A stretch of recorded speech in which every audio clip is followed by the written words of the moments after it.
This is Specular. One LED, infinite possibilities like you've never seen before. We created Specular with enough light to match 4 regular LED panels. We also made it with professional level CRI, accurate daylight temperature, and extremely strong build. Specular, the only light you need.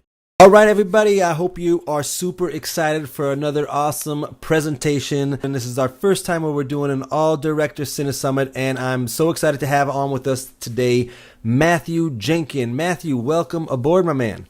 Hello, Viv. How are you? I'm doing awesome. We got you from where are you coming about, with that accent? 3 guesses. Now, Sydney, Australia. All right, all the way out from Sydney. So that's one of the beautiful things that I love about the Cine Summit is that we get to connect with people from all around the world. I saw your piece, Cockatoo, and I knew I had to get a hold of you because that was, just a masterpiece, and it won a whole lot of awards in the short film. Well, look, it won a lot of awards. It can't win if it's not a masterpiece, right? Wow, you're very flattering. Thank you very much. Hey, listen, I try to bring on, people that are really just doing awesome work, and you're clearly one of them. So before we jump in, obviously, as your title says, camera and story, I'm really excited about this because we always hear about how, story, not just trying to do pretty stuff all the time without it having, that's really what's going to count is the story. So I love this because it's going to tie in with everything that we've covered in the past 3 Cine Summits of cinematography and everything that we've learned about how to, camera work and all that stuff. But, focusing it on stories, what we're going to do here today. So very excited about that. Yeah, great. I mean, everything really from every facet of production should always be facilitating the story, in my opinion.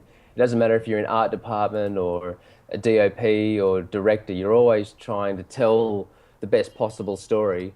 But from my perspective, because I generally, probably 95% of the time, write and then direct my own stuff, I'm always trying to facilitate that story. But whereas if you're directing and you get handed a script, you've got to work out the best possible way to tell that story. So I see it that every department comes together to try and make the best possible story, irregardless of which department you're in. You're all there for the same purpose and the same goal, but I guess obviously it's the director that's,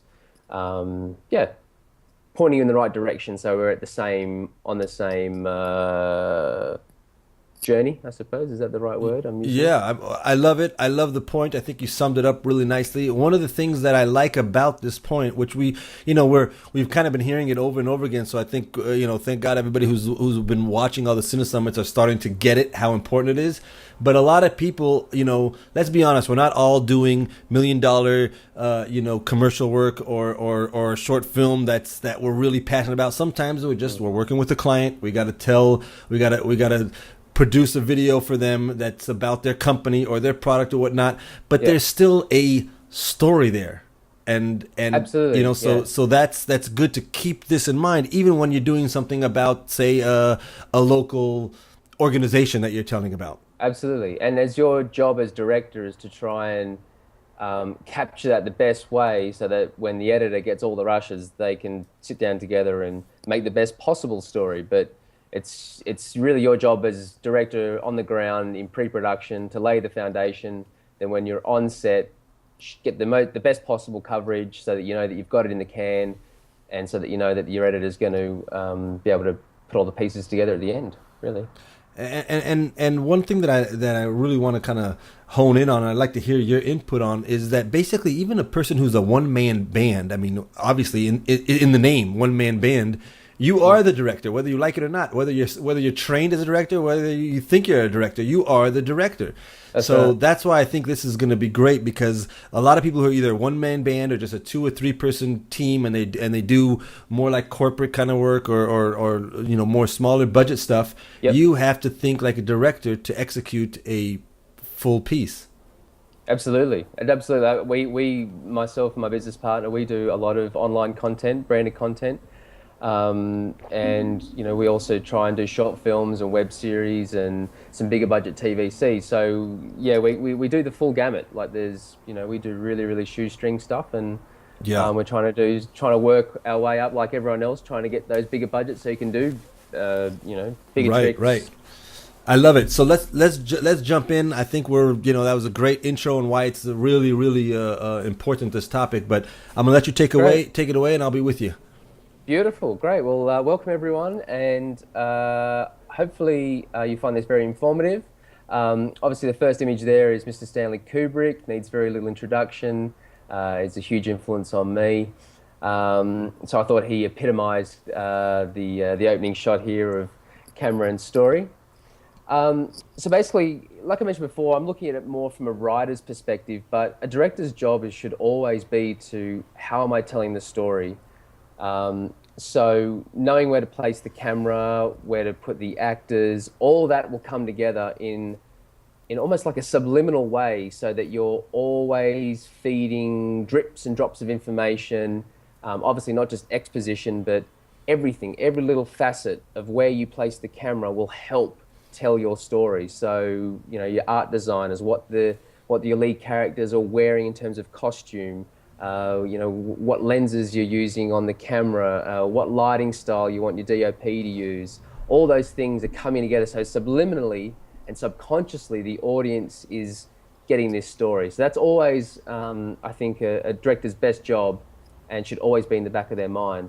So I thought for this, I'd explore in 5 key areas. Might be interesting to look at different ways to do that. So the first one is angles and framing. Which angles I won't delve too much into it, because I think if you're watching this, you're obviously already doing your own stuff. And just some interesting uses of angles in story, and I'm going to deconstruct a lot of examples to help convey that message. Then we'll move on to camera movement, knowing when to move a camera, why to move a camera, does that give you meaning? Moving on from that, an interesting one that I love looking at in any film I watch is character introductions.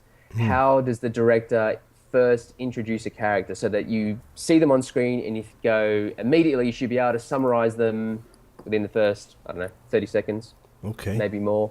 I find that really, really fascinating. Next is blocking actors,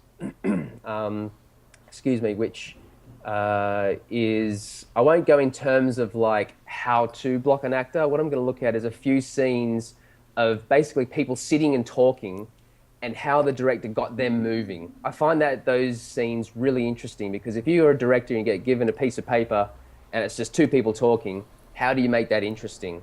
So that's an area that I'm going to look at there. And then lastly, trick shots. I think it's really fascinating seeing why some certain directors, like the gentleman on screen there, Paul Thomas Anderson, likes to try and throw in a few difficult shots to keep everyone on their toes. And why do them? And does it serve the story, really? Okay, well, So- I'm leaping out of my seat here, because those last 3 in particular are going to be so fresh and new. I just can't wait to see how it's going to help to build a strong piece. Okay, I'm going to get out of the way Right. again. No worries. So yeah, let's look at angles and framing first. Obviously, there's that classic shot from 2001. And obviously the way that we position the camera, the angle that we place it, it creates meaning. No matter where you put it, someone in the audience is going to interpret it, and they're going to create their own type of meaning of what you're trying to convey to them. So I guess the thing that I'm always considering when I'm preparing to direct a scene is, what do I want to say in this scene? What am I trying to convey? What do the characters want? What's our end point, out point, all those sorts of things.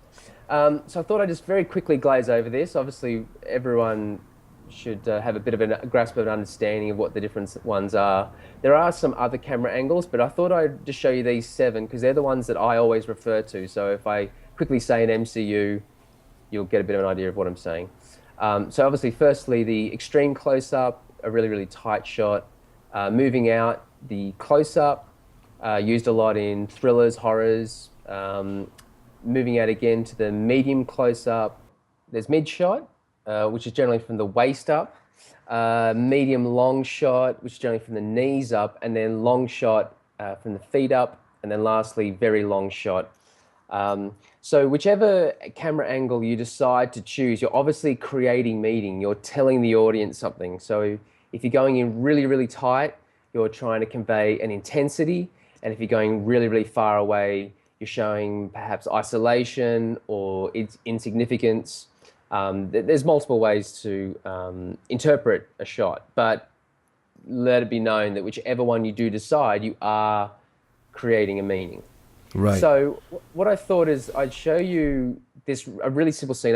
Throughout the examples that I'm going to show you in this presentation, I've tried to show really simple sit-down conversation scenes, because I think it's important when you're a director and you get given a page of script and it's just two people talking. For a director, that might be the most challenging thing to look at. You might be thinking, oh man, how am I going to make this really interesting? How can I shoot it in an interesting and to the most direct way? So I thought I'd choose a really simple scene. I think when you're a director, you might get given, and you're working off someone else's work, someone else's screenplay, you might get given a script where just two people are talking and there's exposition. And as a director, you're like, how am I going to tell this in an interesting way that conveys information so that the audience, don't start checking their watches or checking their emails. Yeah. So here's a scene from Seven, directed by David Fincher, and this is probably a scene that you might not even remember if I said to you, oh, remember Seven?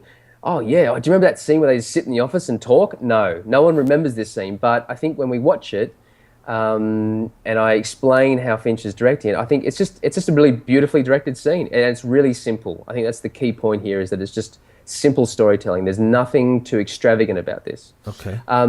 So if we just take a look now, we'll start playing. So it starts off with Mills entering, and there's just a nice slow tracking shot in. So we're entering the office.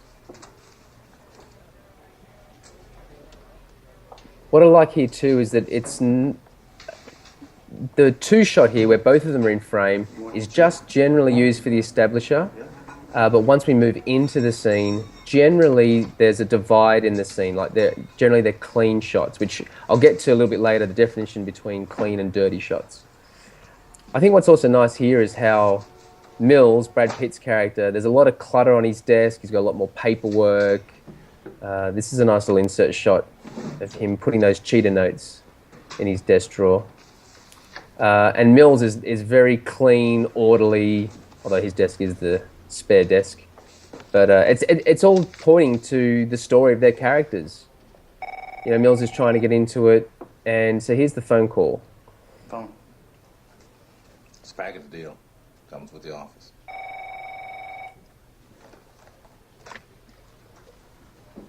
Mills?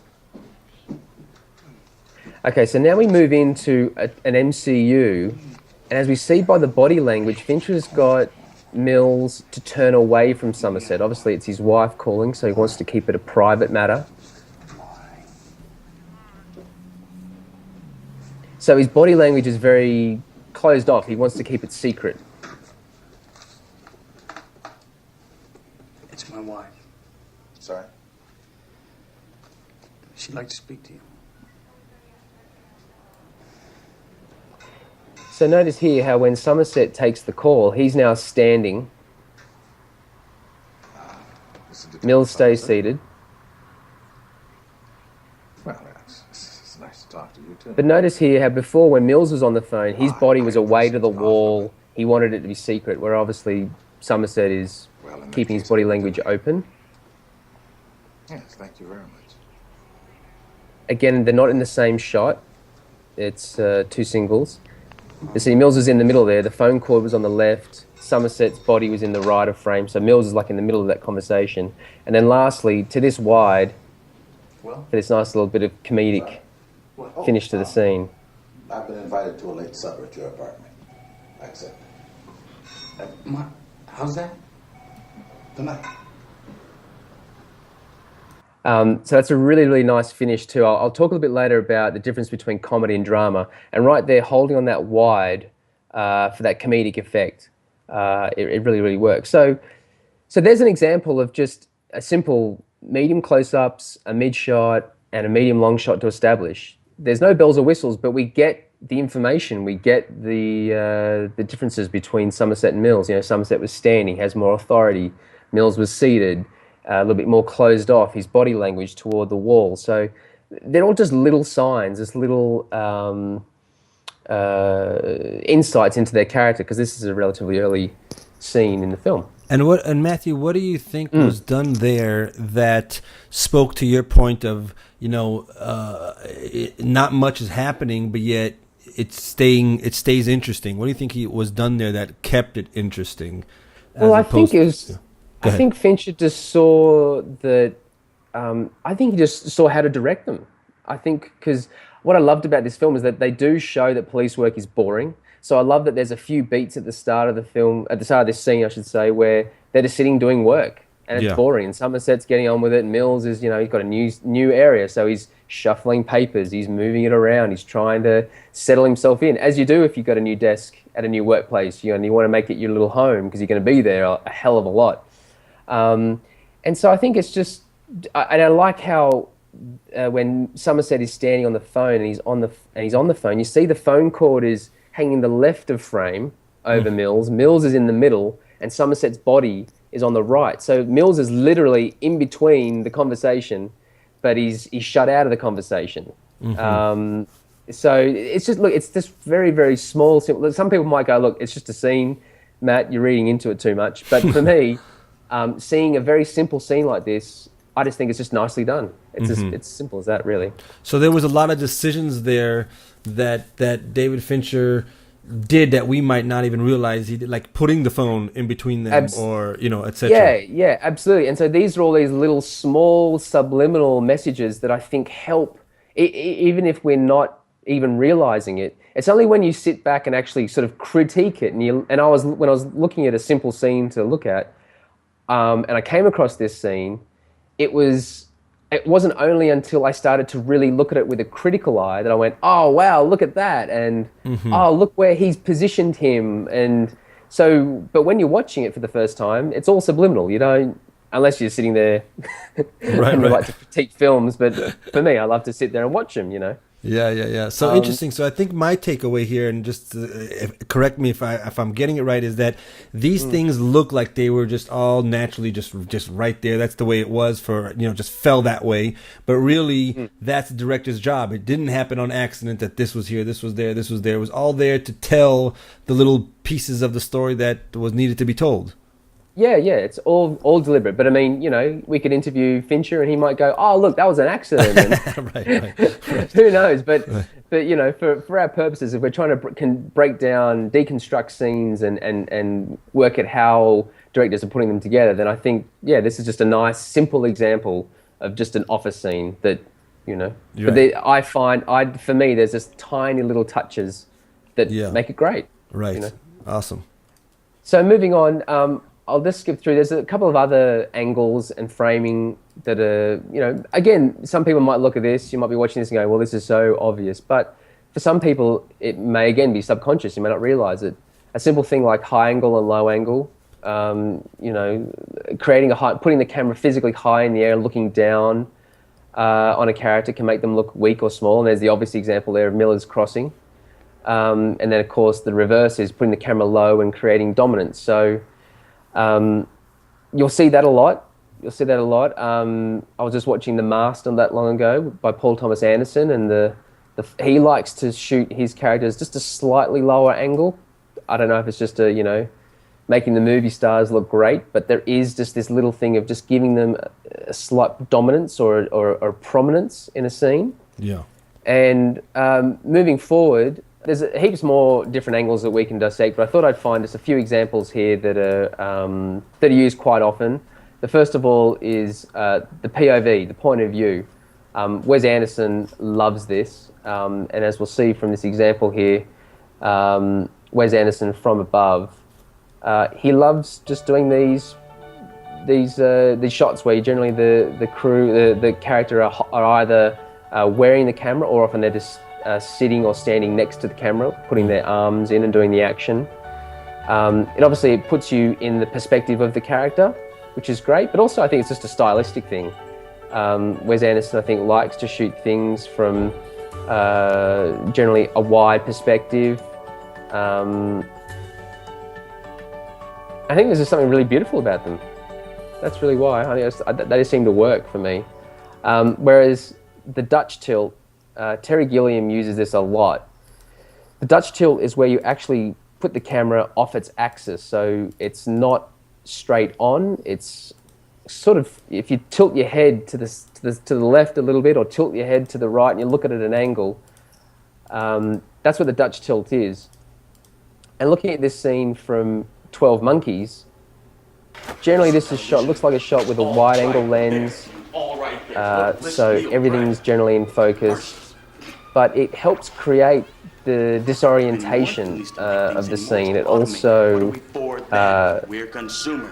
like it puts you off your balance as well. Mm-hmm. But if you don't buy a lot of stuff, so Gilliam uses this a lot in pretty much, pick a Gilliam film and it's on a Dutch tilt. It's never, he very rarely just puts something on an even surface. Like, look at that angle of Bruce Willis there. Like, it's a really disorientating angle. And so then the last one, there's a few different names for this. I know it as the Snorri cam, but it's known as a whole bunch of other things, where they physically put the camera, attach it to the actor, and as they move, the world around them is obviously frantic, but they remain in the center of scene, at the center of the frame. So here it is, the camera is physically attached to the actor. So I think it's around about his waist, and he remains the focus center of the scene, whereas everything else is, obviously that's his point of view, but there's the Snorri cam angle there. And I think you really feel the speed of that scene, of him sprinting down the alleyway. It's been used a lot, and it's also given, it's known as other things as well. Is that something, Matthew, that can be done on budget, or is that like does that require? Yeah. How do you? No, what kind of rig is that? But, well, I think there is a making of somewhere online for Requiem, and I think you actually do see them attaching it. I know there's definitely a photo of Jennifer Connelly wearing it, but that was shot on films. Like, this was back in 2000 or something. So that would have been the real deal. That would have been a heavy camera, although they would have used a slightly smaller one, but it would have been, a fair bit of weight there. Mm-hmm. Now, obviously, with digital and some cameras that are so small and light, like, you can get the same perspective attaching a GoPro onto someone. Okay, cool. Yeah, so there's a few different angles. So I'm going to move on now to, like, how do you know which angles are the right ones to choose? And I'm going to look at two examples. Mainly, I deal with drama and comedy mainly, so I thought I'd just stay in those worlds. If you're a horror fan, I'm sorry, you're going to be disappointed. But like, as the good old screenwriting guru Robert McKee says, there are no rules, but there are guidelines. So I thought I'd just choose two scenes here. One, again, Requiem for a Dream, and a comedy. So let's just cue up Requiem first, and let's just consider the angles that are used here. So we see Jared Leto and Ellen Burstyn, and see how they're all in close-ups, medium close-ups. You don't know. I'm gonna be on television. I got a call and an application and... Come on, Ma. Who's pulling your leg? No. I'm telling you, I'm gonna be a contestant on television. But see how, like, there's no wides here. It's all the drama is between these two characters. Now, they're mother and son, but there is a disconnect between them. Obviously, he was stealing all her television and things. But you drove up in a cab. Did you see who had the best seat? I'm just going to pause it there.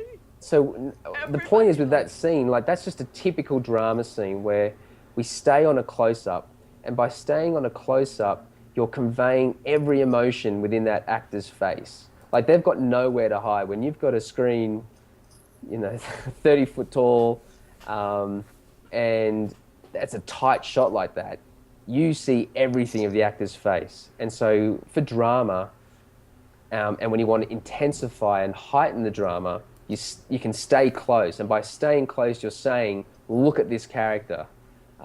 This scene is intense.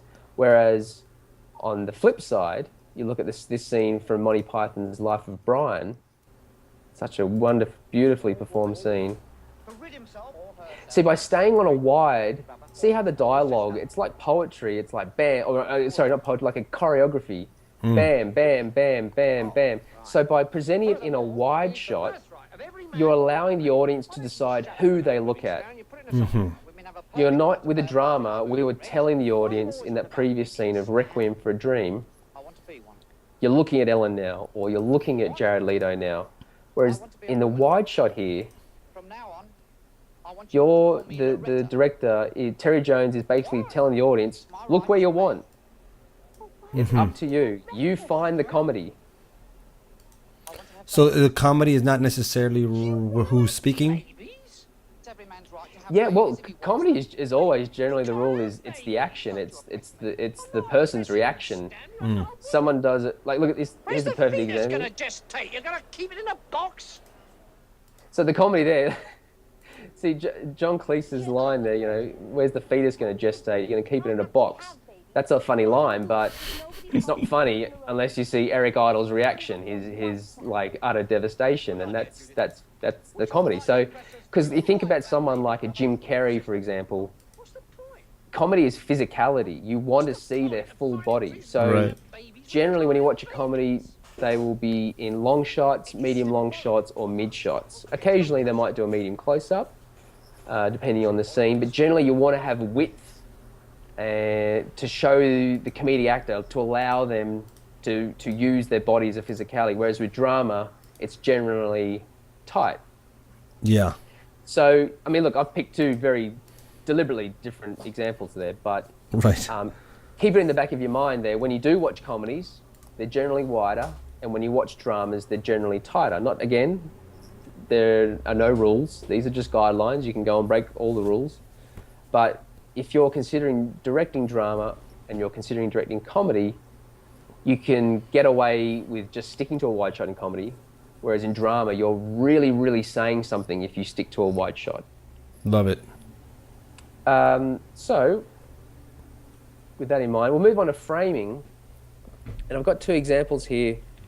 The first example, I'll just use the stills. Unfortunately, I couldn't find a video for it, for I Killed My Mother, a French-Canadian film by Xavier Dolan. The top shot there is just a simple dinner scene, you know, the mother and son eating together. But what really strikes me in this framing is how much space there is above their heads. Like generally when, as DOPs, you know the rule of thirds. Right.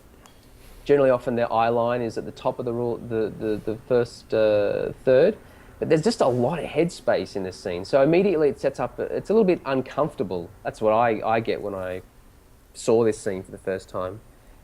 And then when he moves in to do the medium close-ups, he puts, generally you'd put the mother, I guess, if she's on the left of frame, you'd put her on the left of center. But Dolan has made the deliberate decision to put her right on the far right of frame. And not only that, she's almost crammed up against the right, the frame almost. Like, it's almost like it's like the brick wall is the edge of the frame.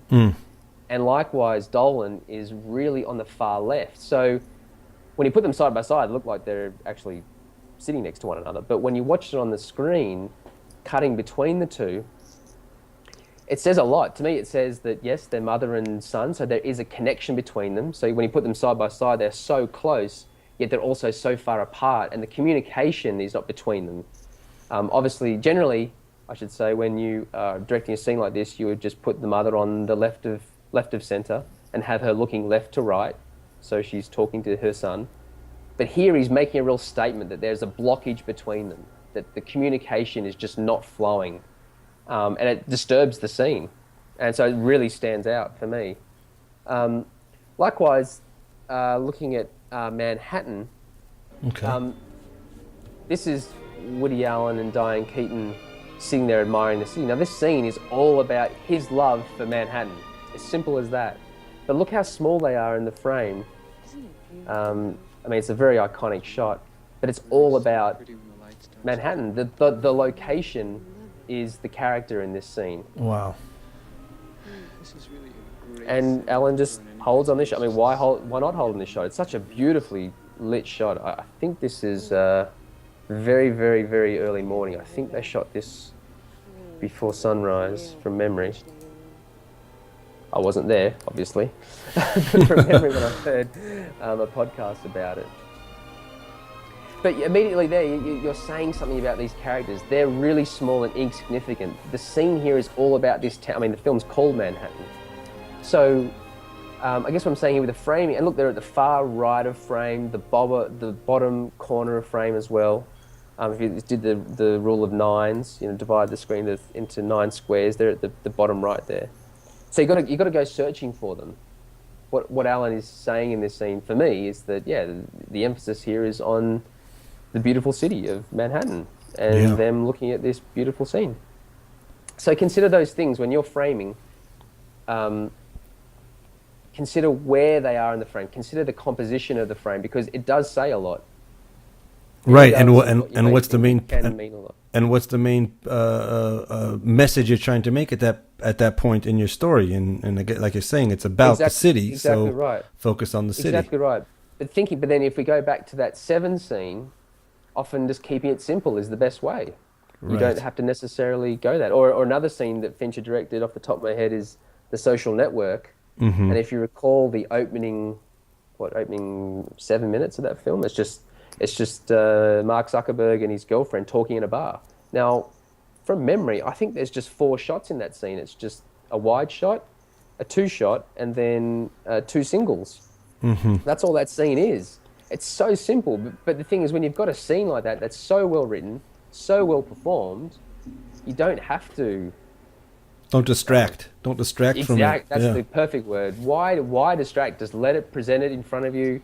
Just go, here it is, and you don't need to do anything. And sometimes I call it the KISS principle, which maybe some people might have heard before. It's called keep it simple, stupid.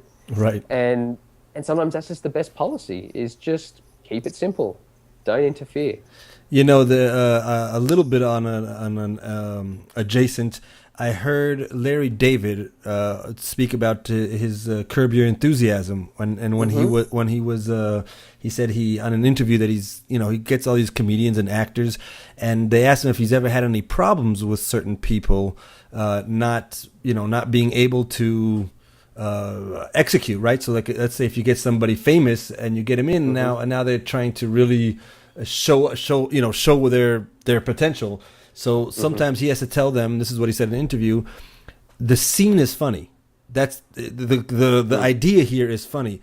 Don't try to be funny, because then you're taking away from the scene being funny. You're trying to be funny. Just be you. That's why we hired you, because we want you as your character. But let the scene be what's funny. You don't have to tell a joke to make the scene funny. It is funny. So in other words, it already has its power built in. Just let it. That's right. Just let it work.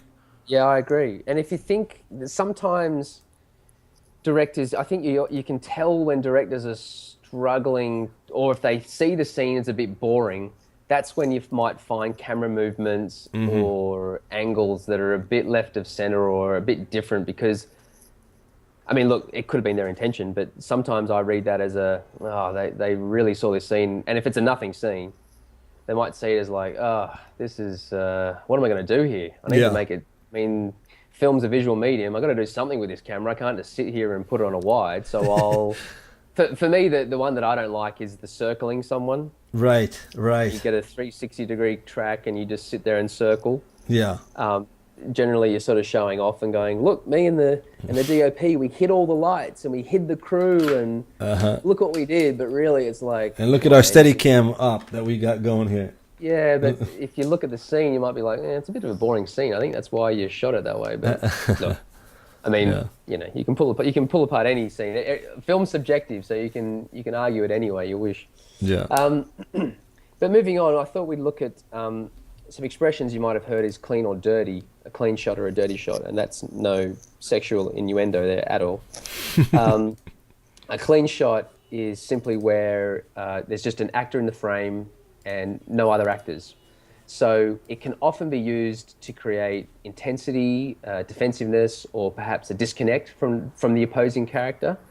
Whereas a dirty shot is where the other actor that they're talking to is in frame. You often see them over their shoulder. Yeah. And often that can be shown to create equality between characters, or perhaps a desire to connect with that character.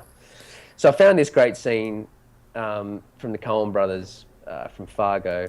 God bless the Coen brothers. Yeah, amen. This scene here is I'll spoil the scene by talking through it. So while we're watching this scene, pay particular attention as to when the shot is clean or dirty, and then listen to what the dialogue is, because it often gives a clue as to why it's clean or dirty.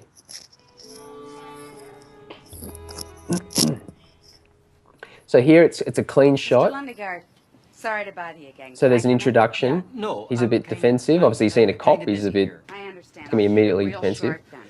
I'm on my way out of town, But Frances McDormand here is in a dirty shot. She's obviously open. She's a police officer. She's got nothing to hide. Yeah, it's this vehicle I asked you about yesterday. So he's a little bit defensive there. Just wondering. Yeah, like I told you, we haven't had any vehicles go missing. Okay. Are you sure? Because, I mean, how do you know? Okay, so now the conversation's starting to build. So it's like he's now sort of in the conversation, so to speak. And they called someone who works here, so it'd be quite a coincidence if they weren't, connected. Yeah, I see. So, how do you... Have you done any kind of inventory recently? The car's not from our lot, ma'am. But how do you know that for sure without doing a... Well, I would know.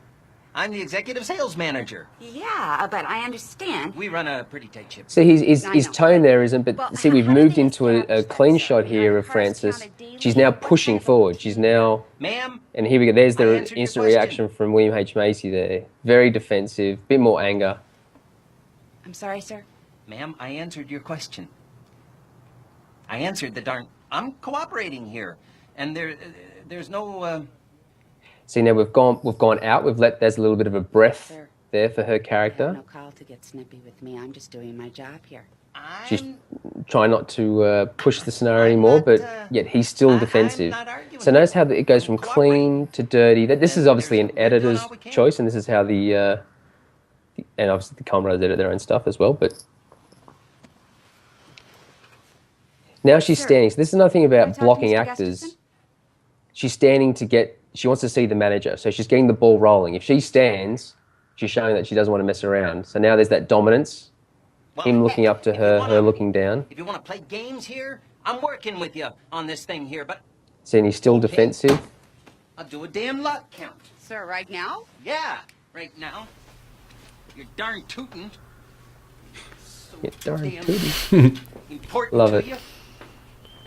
I'm sorry, sir. Ah, what the Christ. So see, there's a lot of singles. When I say singles, clean shots, and there's not a lot of breath there. There's no like master wide shot setting up the scene there. It's keeping it contained and keeping it to medium close-ups and mid shots. Now, I'm just Did that make curious. sense, Aviv? Did you see the difference with the cleans and the dirties? I did, and I'm just wondering, as a director, if the Coen brothers, or if you, and when you're working, do you? Sometimes it's obvious. I would say, okay, I want dirty, then I want to go to clean, then I want to go back to dirty, or sometimes it's just. I feel like this, and maybe I'm wrong. Was shot. Give me a clean and a dirty of both, and then we'll figure it out in the edit. What feels right when. Absolutely. So I'm just wondering, and yeah.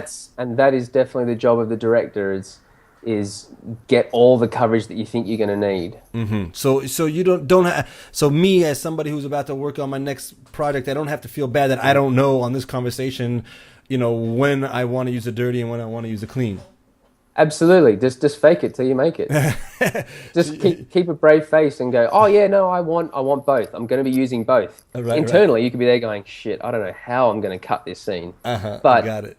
hopefully you will. But yeah, if you're really unsure, just put on a brave face and shoot them all, Right. and then your editor will save you. Okay. But yeah. But for my approach, whenever I've written a scene, or whenever I'm about to direct a scene, I actually write on the screenplay I actually edit on paper what the scene will be. So when I'm walking on the set, if someone says to me, what angles are going to be on that line, I can go, that's going to be a mid shot, or that's going to be a medium close. So I've already got it mapped out well in advance, and that's where all your work in pre-production is so critical. If you do all the hard yards in pre-production, your actual production is going to run a lot smoother. Yeah. But if you know your scene inside and out, and you know the beats, and you know how to edit in your head, you're going to be at an advantage, because you're going to know For example, there's sometimes I recently shot a web series and we were on a wide shot, and I think the actor just fluffed one of the lines in the middle, and we finished the take. But as I was watching it, I knew that all I was going to use was the opening few lines and the last few lines, and they were perfect. So people are like, oh, should we do that one again because he fluffed some lines? I'm like, well, no, because we're going to be using the close-ups on that part. So let's just move on. Let's go film the close-ups. Don't worry about reshooting the long shot because I'm not going to use it. Because one thing that you'll realize when you're on set, and particularly when you're doing narrative stuff like short films or web series, with your budgets, and you've got to make sure that you finish the end of the day. If you're doing a 10-hour filming day, 12-hour filming day, or whatever it is that you're doing, you want to make sure that you finish on time so that your crew don't do overtime. Yeah. So you've got to make sure that you nail your schedule. And on that point, even though that's not the main point here, but on that point of staying on budget, basically, that just shows how much responsibility there is for the director, in the sense that you need to understand many other departments too, and what things you can save later to just move on. Absolutely. Like post, should we do this again? The light was, oh no, I can fix that. Even though you'd rather get it right in camera, but knowing that what you can do in post and what you can't will allow you to just move on if you have to. Absolutely, yeah. That's probably that's a whole other conversation about being prepared, which maybe one of your other speakers might talk about. But yeah, it is true. If the more prepared you are in pre-production and you know exactly what shots you want to get, the better you will be on set. Yeah. And the better the crew will love you if you finish on time, particularly if you're asking for a lot of favors and you're just feeding. And while we're on it, because I think this is such a huge point, and I want to just for people to get it, if you had to break down a film in percentage, like let's say, just to make it, even though I know this is not right, but let's say a third is pre-production, a third is shooting, a third is post, 33% across. How would you break it up? I know that's way off. I purposely I did it so that I don't lead. I want you to give me the numbers. That's a good question. Didn't Woody Allen said that editing is 70% of a film? Wow. Okay. That I know, but his point being that everything is the edit. Yeah. You can which is absolutely true. But for a director, I would say like everything is about pre-production. Like if you are not prepared in pre-production, then you are going to have a terrible shoot. Yeah. So if you can afford to get a few more weeks of pre-production, do it because I don't think you can have enough pre-production so that you are 100% knowing exactly every shot that you're going to get. And so you're fully prepared. So a number, oh man, I couldn't put a number on that. Who knows? I mean, then obviously then your job actually shooting it is obviously critical because you got to get it on camera. Yeah. Oh wow. I guess I'm asking from a time perspective. How much time is spent? That was really what I was getting at. How much time? Oh right. So let's say if it was 100%, the 100% is a total amount of time you spend. How much time would you think is pre-production, on set, and then post-production? Well, we'll put it this way. I've just shot a new short film called Sty. It's a drama, and that was in total 5 days filming. Okay, so there's 5 days, but I probably spent 3 months of pre-production. Yeah, there we go. That's the point that I'm trying to get at. So it's huge, and now we're in post now. So so it'd be like it's massive. Yeah, it's probably massive. like what's 60%, and then 5% shooting, and then 35%. How's my maths? Something like that. That's about right. Like that? That's what I was getting 55 and 45, something like that. Because obviously post, depending on how long your film is, and that process can take a while. But yeah, I would break it up to like pre-production. I would say post and pre-production, just to make it easier on the numbers are equal, and then the actual shooting is nothing. So I mean, if you want to say say 45 and 45, that'll give you 90, and then 10% is the. That sounds right. Yeah, and the point is that I just want people to get it that your movie is really done before. The shooting is the easy part. There's still plenty, and it's complicated, and it's logistics, and it's a whole thing. Yep. But in the bigger grand scheme, you got to put a lot of weight of your time and effort before and obviously after. Totally agree. Yeah. Can't stress that enough. Okay. Okay, so let's move back with the camera. So that's basically a quick look at angles and framing.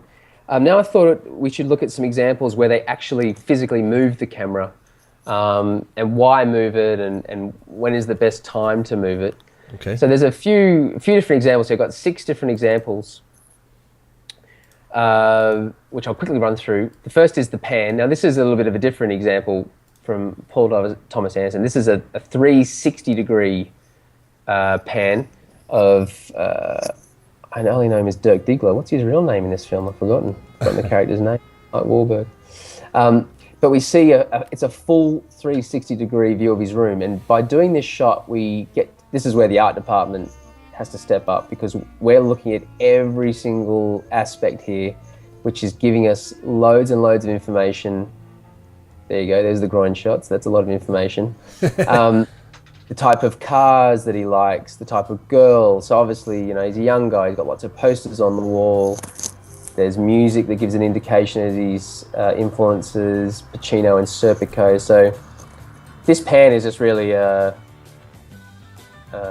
explaining the character. Obviously he likes girls and he likes cars. Yeah, and he likes underwear. I love it. I love that you're introducing this to us, because I never would think to just discover his whole world and him in one 360 like that. Yeah, and Anderson's really making a statement with that. He could have just had just locked it off. He could have locked the camera in the top corner of the room, and he enters and does his kung fu movements in the mirror, and that's it. But PCA decided to do a full 360-degree low angle pan. Yeah. So next, obviously, the crane shot, which we see in. This is just a famous example that I could easily recall, which was from The Shawshank Redemption. Crane shots get used a lot, obviously, to highlight. Obviously, if we're on the same level as someone and then we crane up and look down on them, often it's like, how could we interpret that? It's almost like a higher power looking down on them. It could be used like that. Or, looking down on someone and then the crane comes down. So you search into the heavens, craning up. Very nice. Yeah. So yeah, we see crane shots a lot. They're they're big and complicated sometimes to set up. So these days with depending on your budget. Yeah, you can rent one that's not that complicated these days. It's easy. But obviously you're creating a meeting there by obviously he was appealing to the heavens, like thank you, that's freedom. So the next one's the dolly zoom, which you don't see a lot, but it's a pretty cool effect. Obviously this is a very famous one used in Jaws, where the camera is on tracks, and in this instance, it's only a 3-second shot, nice and sweet. I'll just replay that. The camera is physically moving forward on the track, but zooming out on the zoom lens, which gives it that visual effect. So obviously it's for when someone, that scene there, he sees the shark attacks one of the kids in the water. So it's like it's a moment of dread it can be used for. It can be also used for when a character is realizing a moment. It's been used a bit in The Wire, the TV show The Wire, when characters learn information. So, yeah, you don't see it a lot. There's a great French film called La Haine, which is called The Hate. There's a famous one there, a huge, really, really long dolly zoom shot that I couldn't find online. That's really fantastic. Next, moving to tracking. This is a great one from Animal Kingdom by Aussie director David Michel. And this is the track and pan. So you see the camera is physically tracking to the left, but as it's tracking, we're also panning to the right. So it's like a slow reveal of that character in a nice tight close-up, but then as we move out, I think it ends at around about a mid-shot.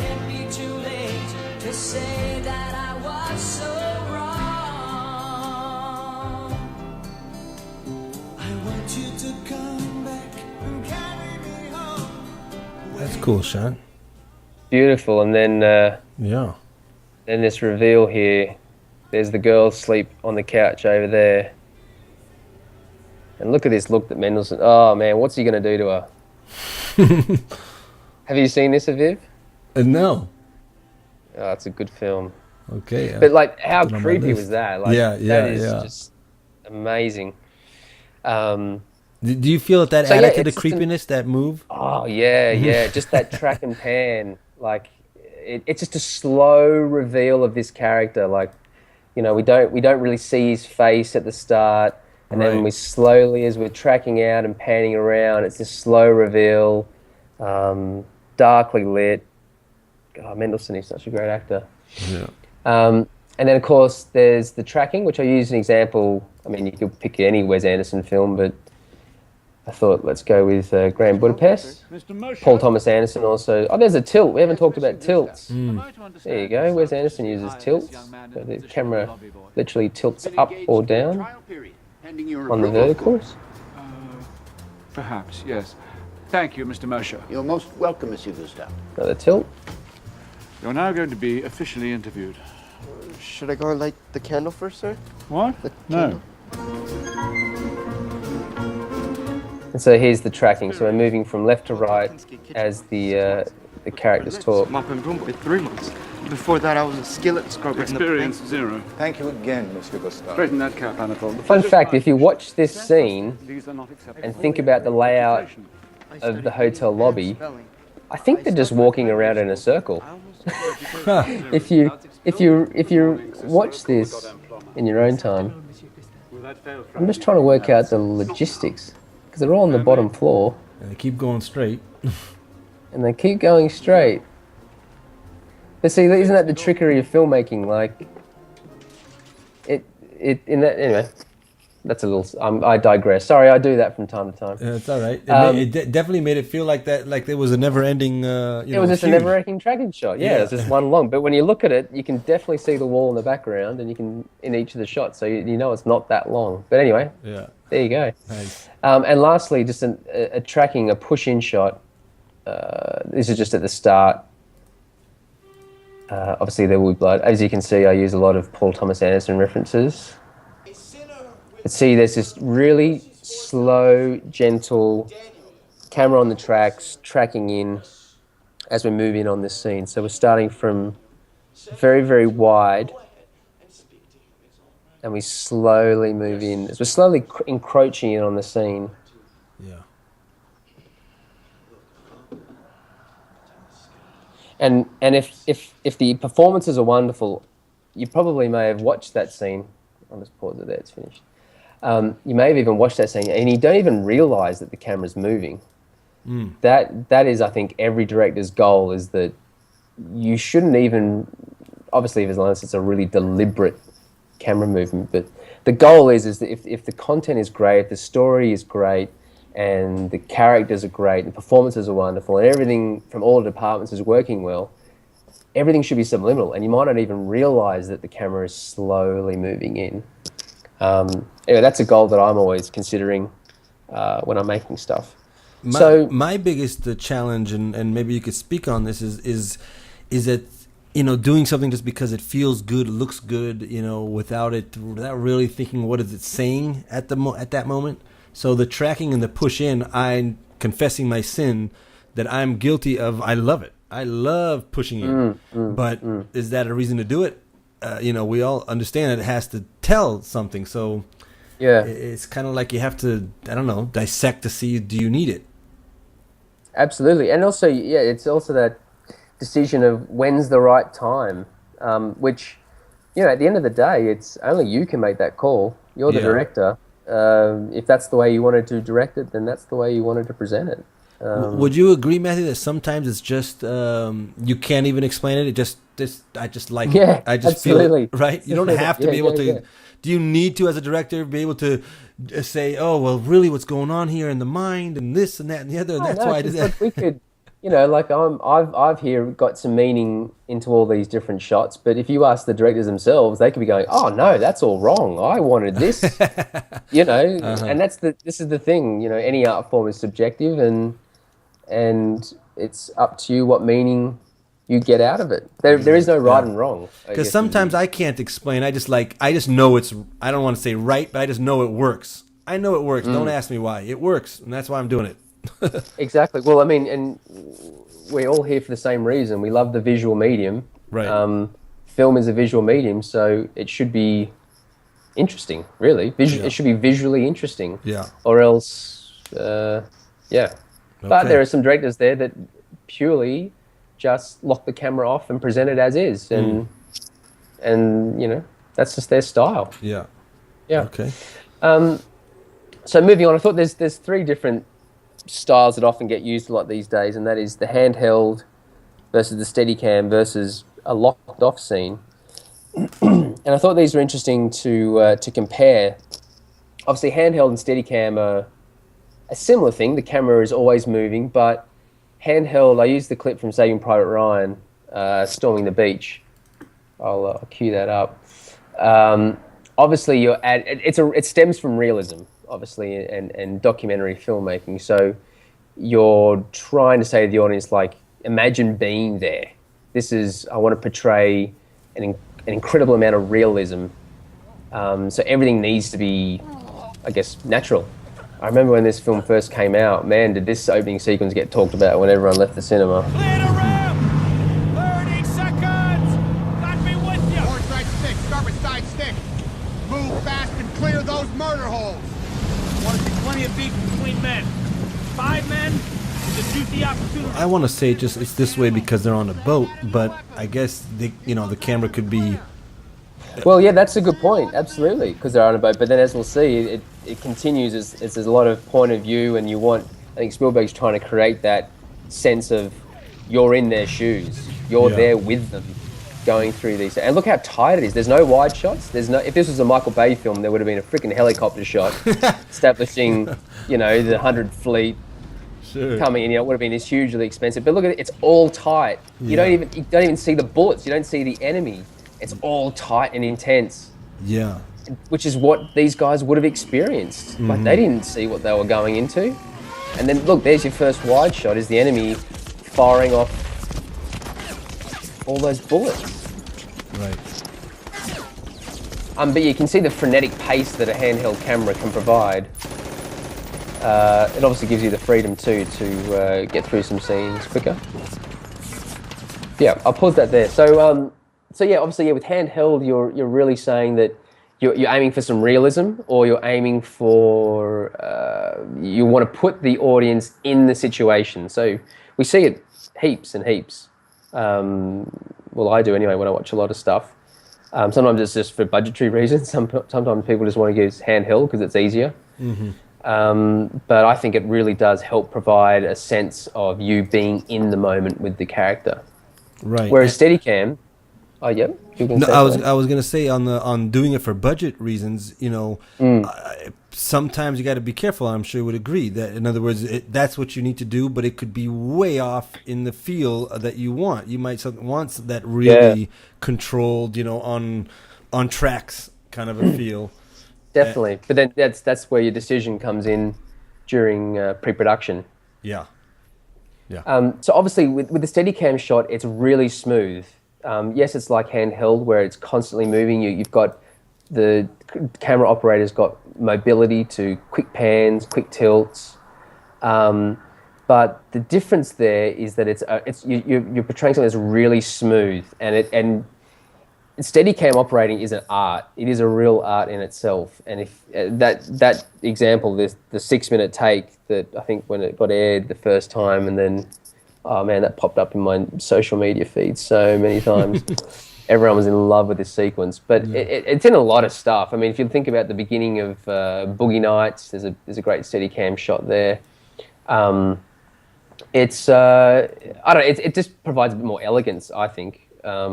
It's steady, I guess. Yeah, there's control in that shot. Whereas versus the locked, and I use this scene here again, Paul Thomas Anderson. You probably, if you don't like him, I'm really apologise, but I love him. I think he's a cinematic god. This scene here in the prison scene, I picked this one because I think a lot of people, because Joaquin Phoenix is so violent in this scene, I think a lot of directors would have liked to have gone in the cell with him, used a high lens and gone in there and a lot of tight shots. But obviously here, Anderson is showing the juxtaposition of look how calm Hoffman is, just standing there almost elegantly, and Joaquin Phoenix is ripping the place apart, breaks the vintage toilet.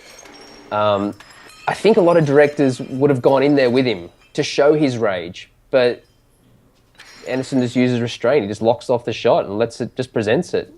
Yeah. And I think it's just more powerful. I mean, obviously you're seeing both sides of the cell here, so that's the obvious reason why he's decided to do it. But as the scene plays out, it's just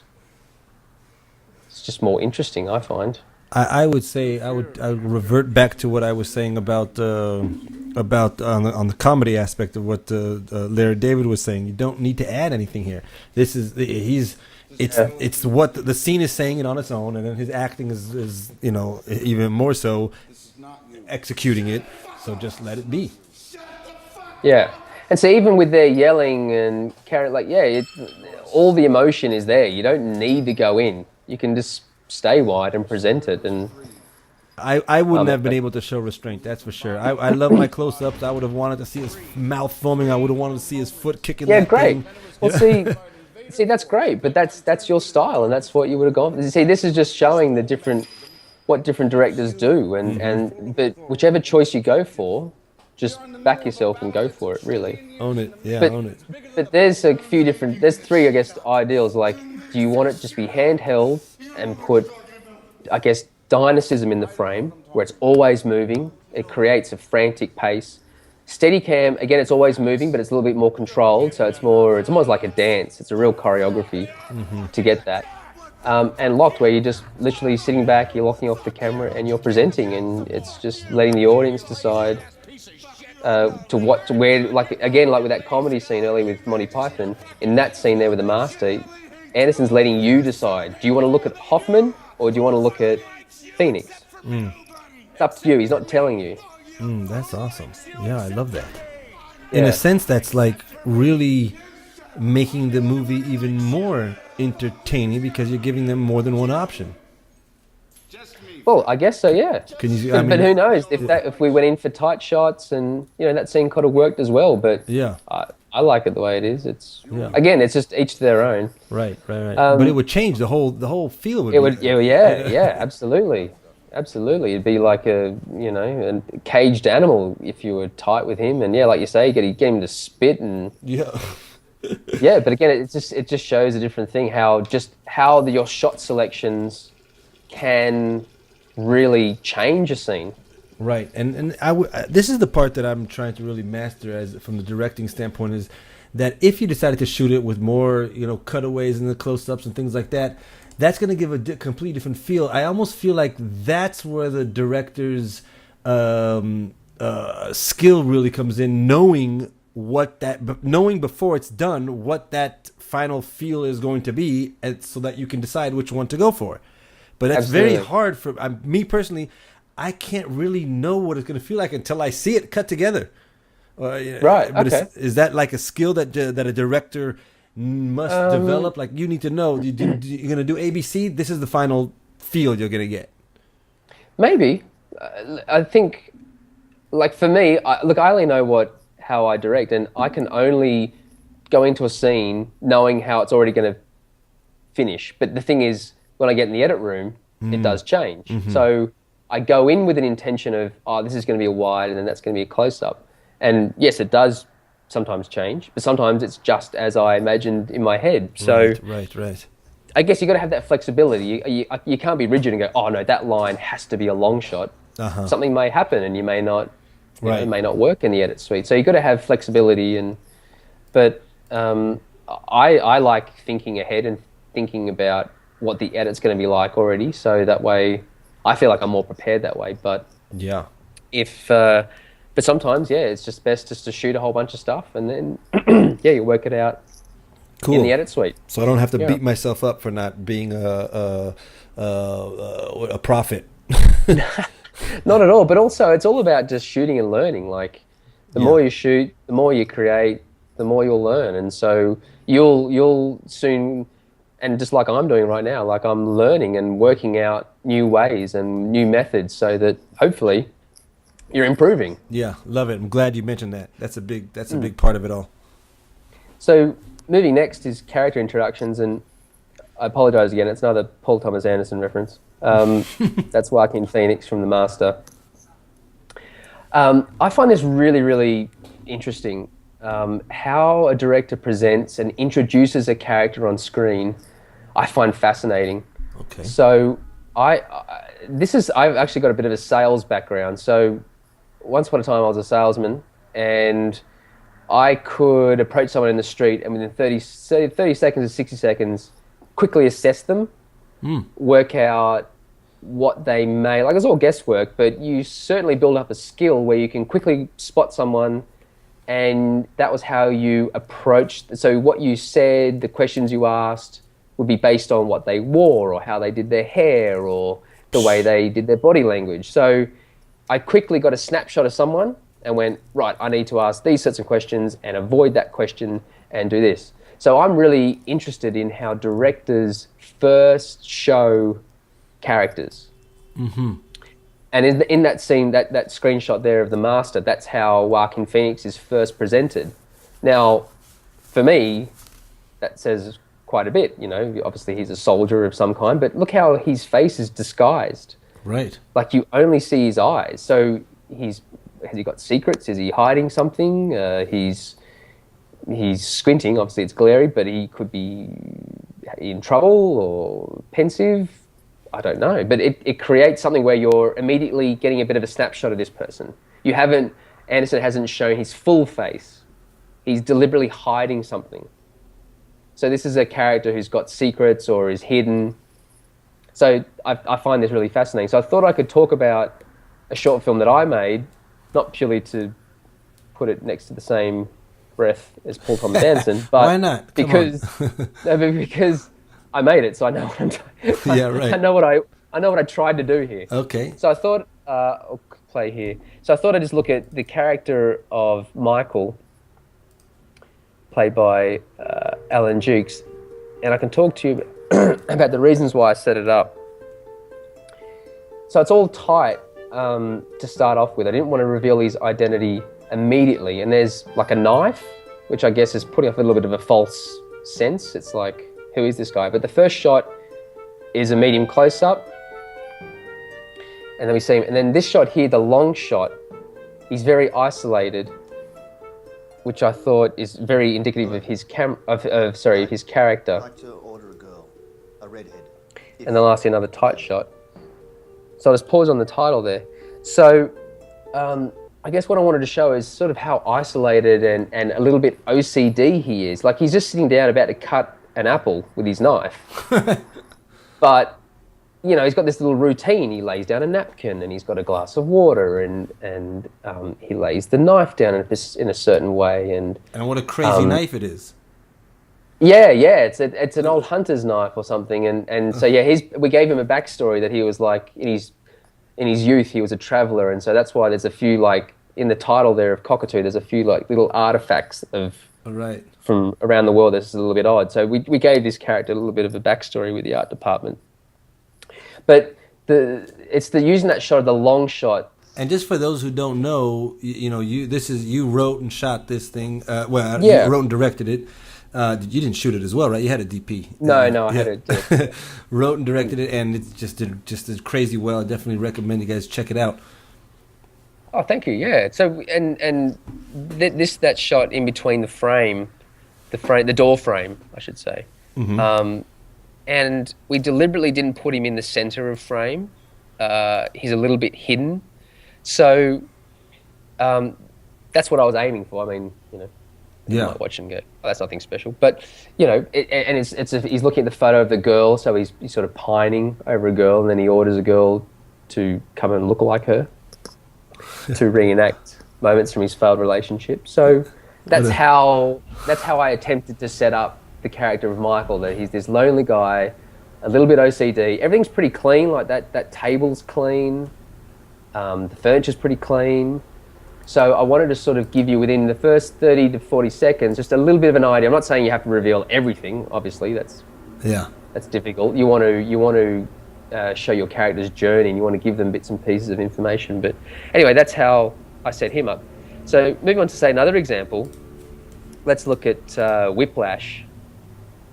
Man, I love this film. Yeah. This is just... oh man, I could talk to you forever about this film. But what I really love is that it starts off in a nice long shot. So again, to me, that says an isolation of Miles Teller's character. Mm-hmm. As we just wait for the intro to finish.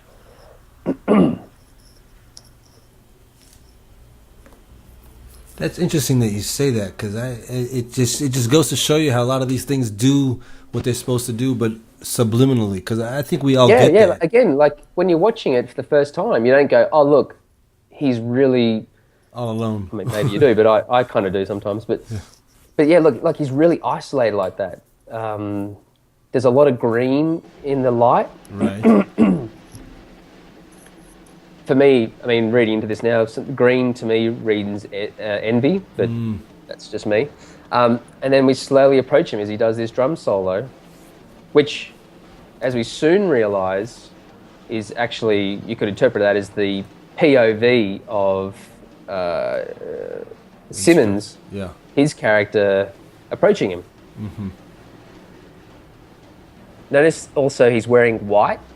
White is often used as a symbolism of innocence. And look how Simmons is wearing black, and look how he's in the shadows and he steps forward into the light. Now, how's that for a character reveal? Jeez. It's like he's in the dark. Is he like a villain disguising himself, and he steps into the light? Again, they're not in the same frame. They're both clean shots. So you know I'm looking for players. Yes, sir.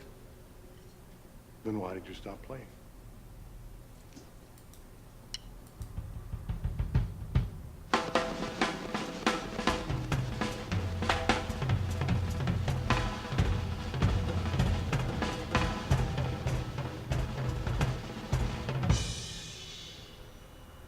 Okay, I'll stop it there. Sorry, I was getting carried away. I could watch that film forever. Yeah, that makes two of us.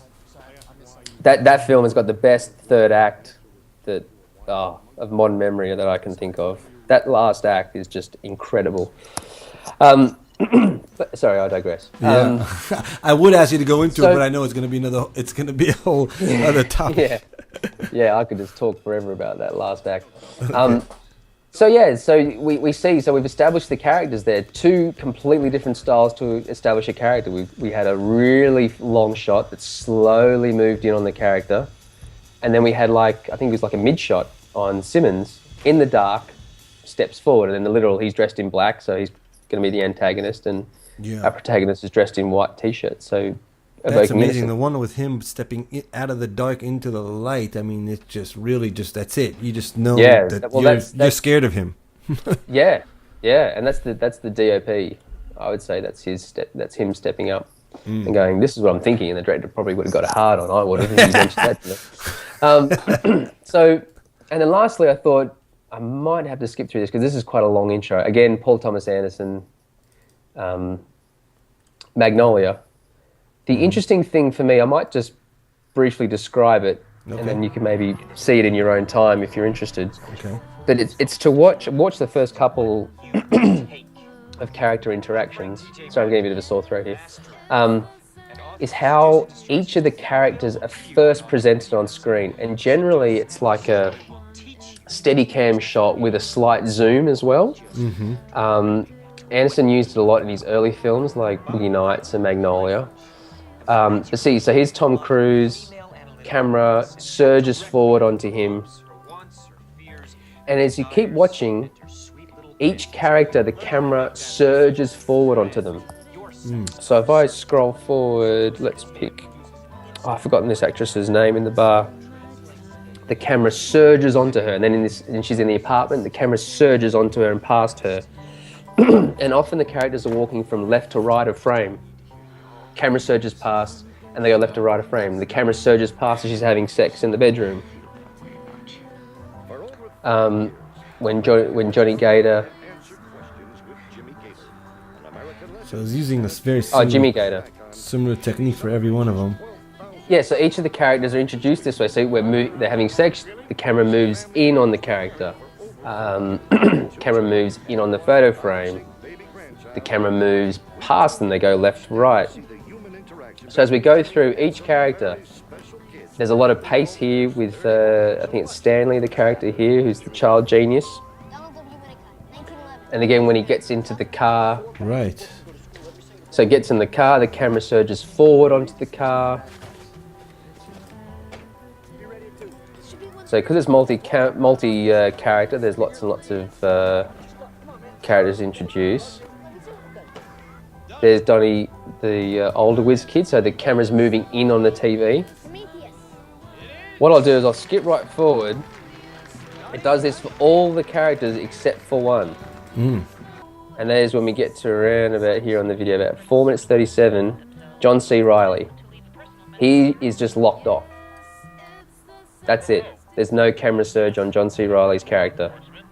Right. Every single other character in this opening montage, the camera surges in on them. Yet just for John C. Reilly's character, the camera's locked off and we observe him. And to me, that establishes stability. He is a police officer. He's the nice guy of this story. And so therefore the camera reflects that. It's stable. Obviously he's not a stable character. He's got flaws like every other character, but he's the most stable character of this entire film, I guess is what I'm trying to say. Whereas every other character is quite volatile. Right, that's so amazing. For me, that's a really interesting example of how there's I think 7 or 8 characters that they introduced there. Right. And for all 7, you're in this pattern, you're in this pattern, you're in this pattern, the camera surging forward, and then boom, it stops on John C. Reilly. Right, jeez. I mean, what I'm learning from it is that what you're saying is you have a story to tell, and each one of these characters have a personality that you have to explain. So he was able to do it just with the intro and the way the camera was moving. You already got it that this guy is one thing and everybody else is on another. Yeah, well, type. And look, and I've seen this film like a dozen times, and it was on the last time that I saw it that I realized this. Jeez. So I've watched it like 11 times and never even thought about it. Like I'm in the world, I'm watching it, and I'm amazed by it. But then when I decided to sit down and really critique it, because I was researching for something, and then it was like my mind was blown. I'm like, how have I never picked up on this? This is incredible. Right. It's just so simple. It's nothing. And you must have got it without getting it. Like you must have felt it. Yeah, well, that's the thing. I guess subconsciously, I've always known that he's the cop and he's the stable character. Right. He's one of the protagonists in the story, and but it's not really until you actually sit down and dissect the film you go, oh wow, look at that. Did you ever notice that before? I love it. So that's pretty cool. So character introduction, and that's wow, just something to really make sure you don't just do haphazardly, but really use it as an opportunity. I find it interesting. Not everyone, you can watch any other film and you might go, oh look, it's just a simple shot. But yeah. For me, I find it a fascinating insight into how the director sets up that character and that character's world. And it's just a wonderful opportunity is what I'm saying to really... absolutely. Something that you can do without words, without the script part. Yep, absolutely. Love it. Okay, moving on to blocking actors. And I think it's really, really important that you collaborate with an actor when you're asking them to move in a scene, because it depends on the actor. Some actors might go, look, tell me where to go and I'll go where you go. It's entirely up to you. Have to make up that decision when you're working with the actor. However, I find it's a very important collaborative decision, because if you tell an actor you're going to do this and this, they might go, oh, that doesn't really quite feel natural. I was thinking, because they're going to have greater insight into the character, or they're going to have great insight into the character, I should say. So they might be able to provide something and go, well, look, actually, what if I'm doing this, or if I'm doing this? So it's always a collaboration. You should always be talking with your actors and saying, well, how would you feel about doing this on this line?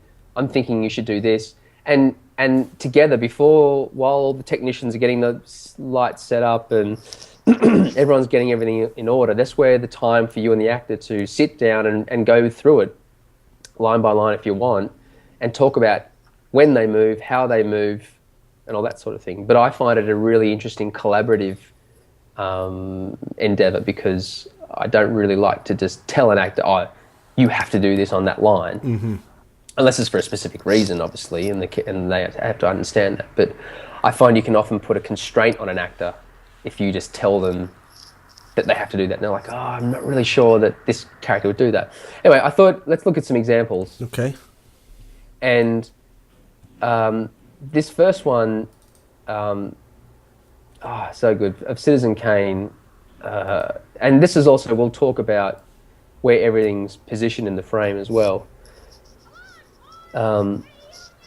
So what I find fascinating in this scene is the boy is always in the middle. He's always caught between the adults and I don't know the name of the actor on the right there who's like, going to take him away.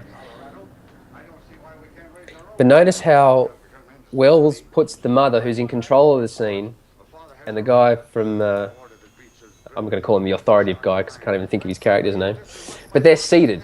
So they're calm and seated. The father is standing. He's away from the process. It's almost like he's not even involved. And there's the boy right in the middle, caught in the middle. It's just beautiful composition of frame.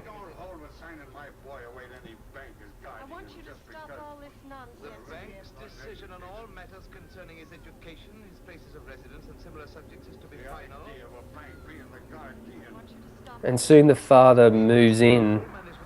So she's about to sign. And look, one final plea. The camera tilts up and the father moves in. He's trying to make his case to not allow this. And Charlie's still in the middle. And then as they sign the paperwork, it's almost like the father was framed out there for a little bit. Right. And now we stay with the mother. Mother's always in the center of frame here.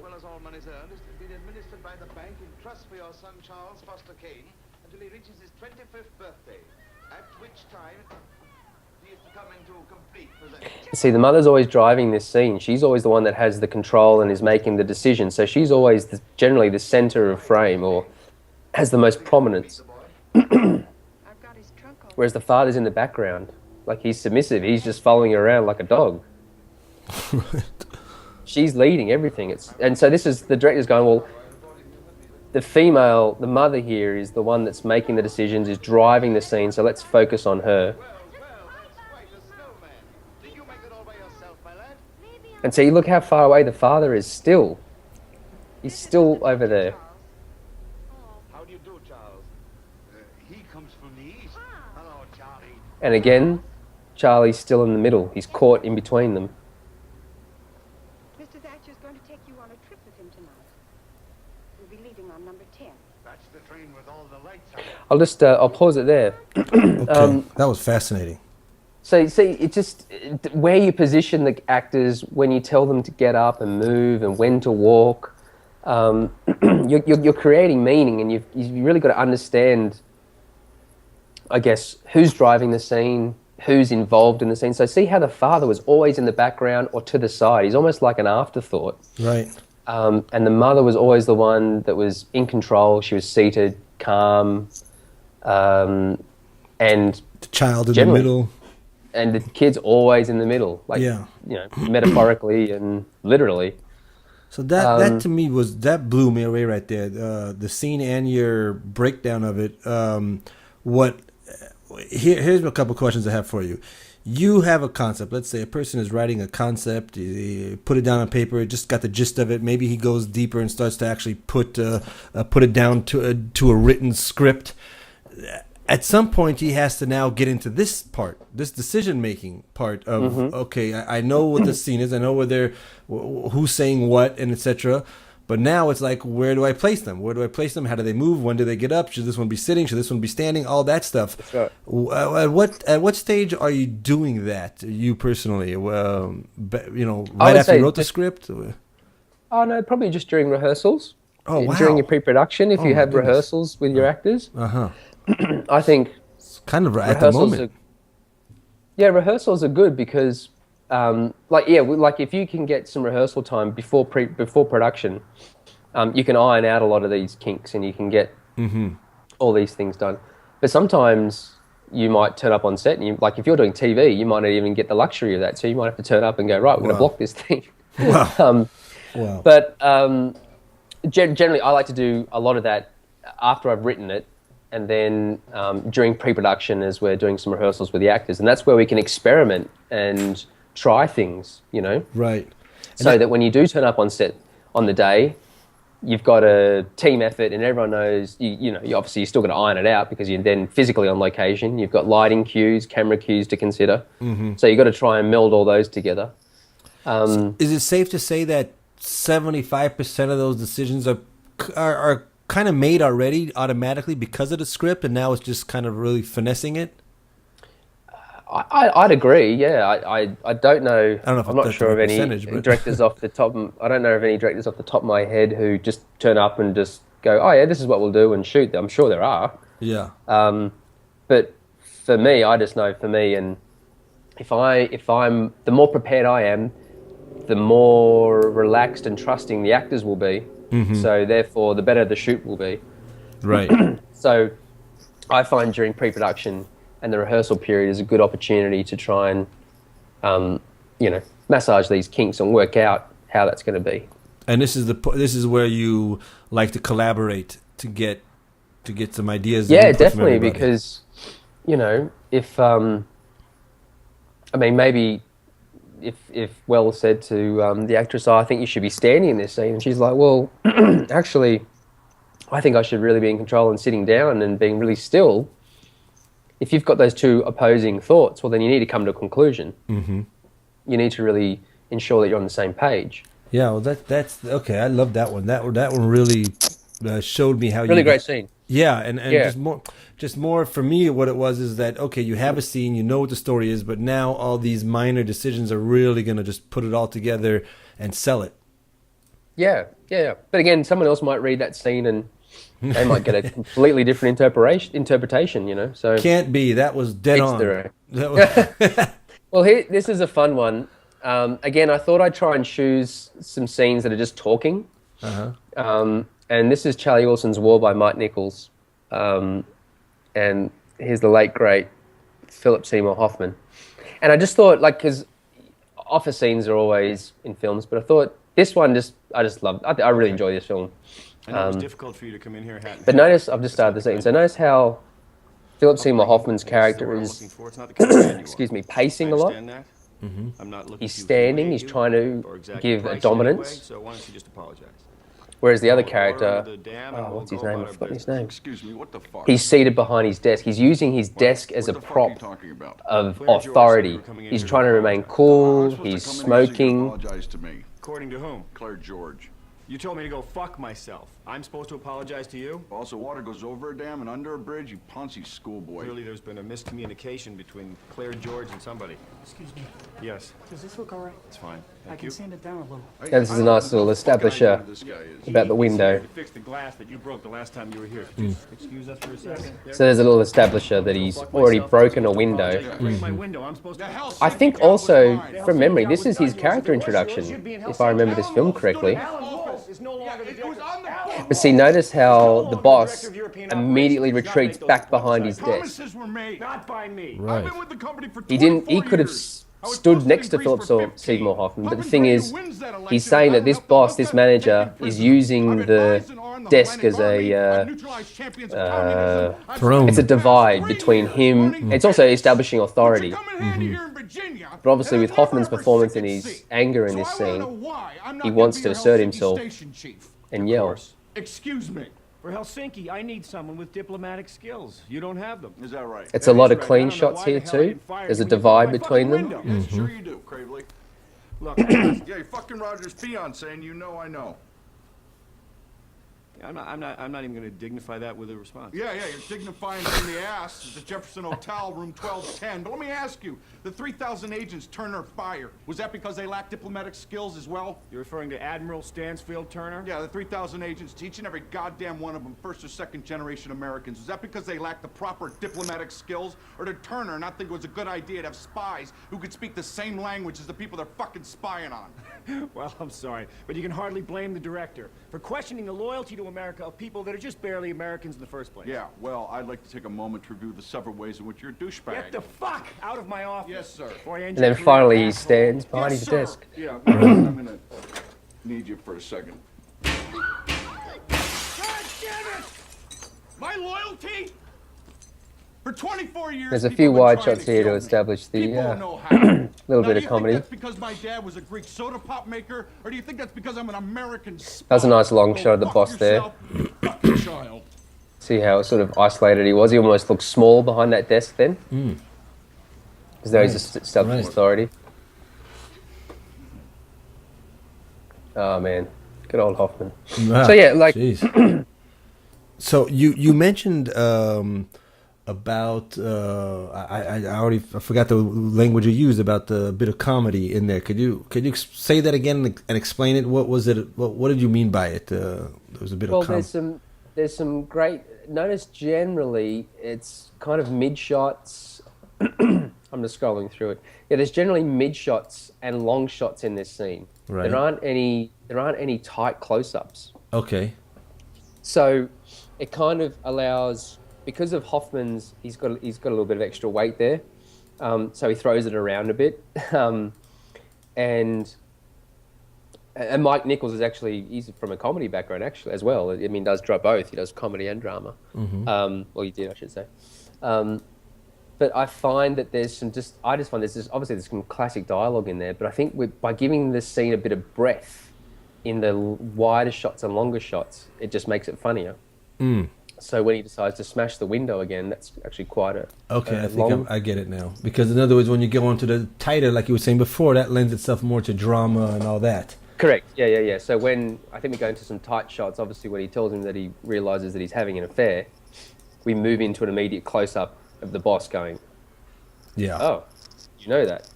So it's always creating me. And then that long shot of the boss standing there when he's sort of made his point, and the long shot now is diminished. The boss, is diminished by that long shot. He's now like almost got no authority. Yeah. But he always wants to retreat back to that desk. So I guess that's the point, is that actors often like to have something like a prop or something that defines their character. And for this one I saw, well, the manager just wants his desk. He wants to sit behind it and establish that, look at me, I've got the big desk, I've got the office, I'm the boss here. And so I'm going to remain seated, I'm going to remain cool and calm and just smoke my cigarette and get an apology out of him. Whereas Hoffman's standing over him, pacing, loud, yelling.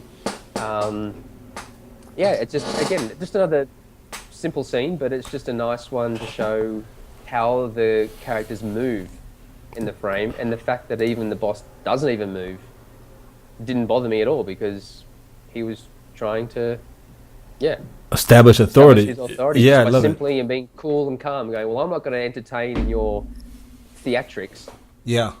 Everyone can see into my office. This is great. I mean, so basically, I mean, what I'm getting out of all this is that how all these minor decisions are just, contributing to the main point of the story that you're trying to make.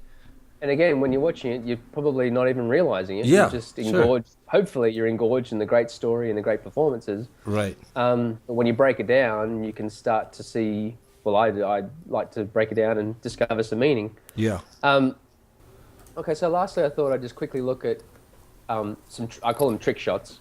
And there's the still there example of, I think I referenced it earlier, the opening to Boogie Nights. Okay. A Steadicam shot.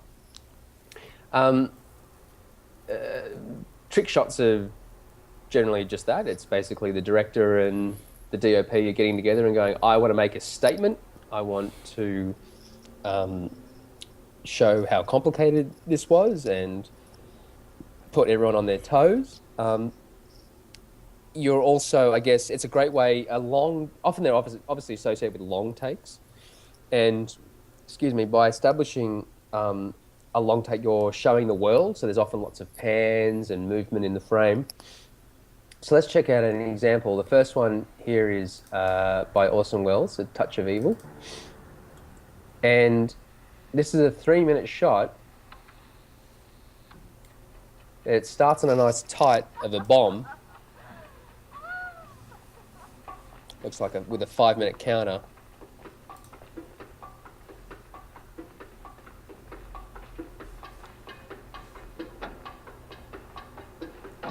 So got a bit of a track shot there. And then up into the crane. Jeez.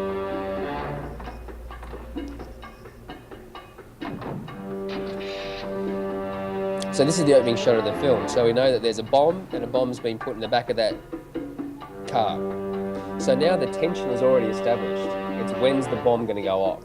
Right. And so by this long tracking shot, it's almost like, well, when it's going to go off soon. What are and who are these people? And now we pull back and reveal that we're in, obviously, there's people around. So who's going to get maybe killed by this bomb?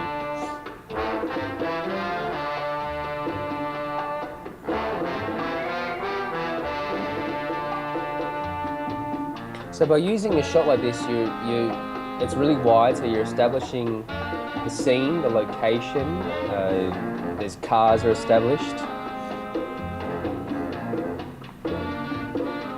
So now the car with the bomb drives away, and now we're with our protagonists as they're walking along.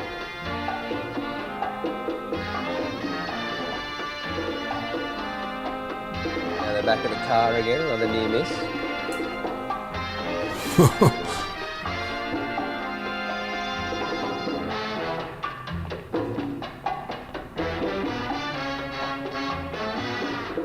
now we can see our protagonist and the car in the same frame. So it's like the bomb's literally trailing them.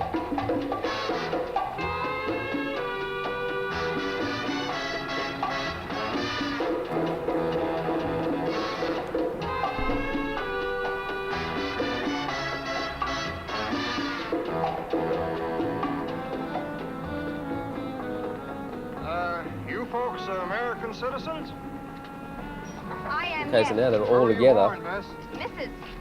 What? And as the scene goes on and on and on, you're like, well, we must be closer to the bomb going off. Sure, Mr. Right, jeez. So it keeps creating this tension. You're like, when's this bomb going to go off and who's it going to affect? And Tell your bride, officer. Hey, can I get through? A lot of talk up here about how you cracked that Grandy business. Yeah, we hear you caught the big boss. Only one of them. The Grandys are a big family. Good night. No purchases, Mr. Lineker. Hey, I You're American citizen. ticking noise, yeah. It's a ticking noise. Yeah, okay. No, really, this Good night. ticking noise in my head.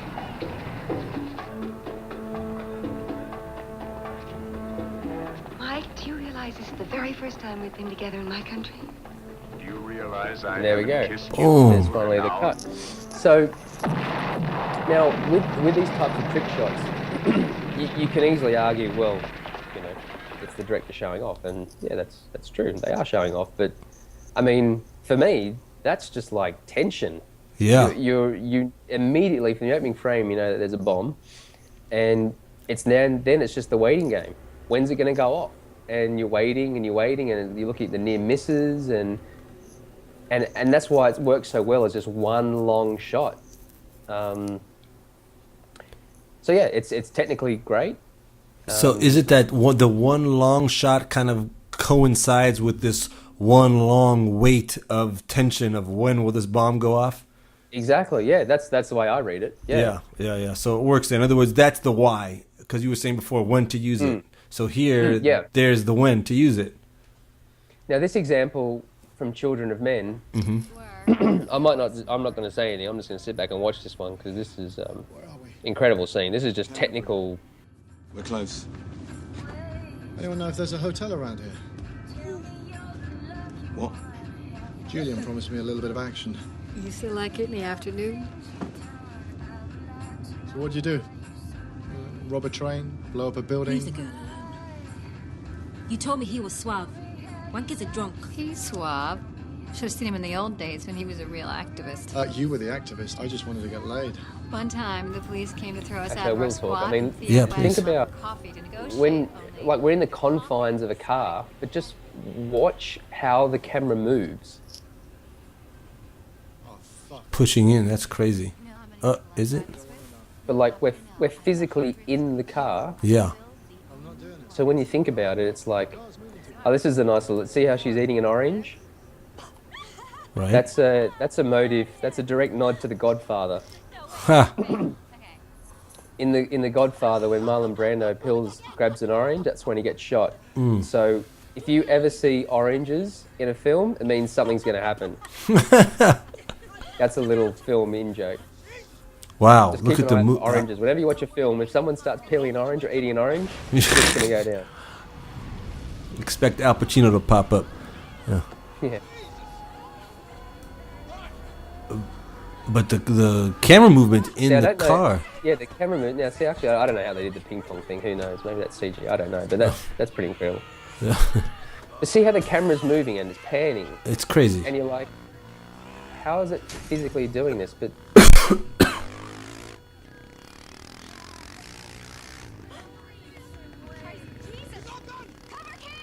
Oh my goodness.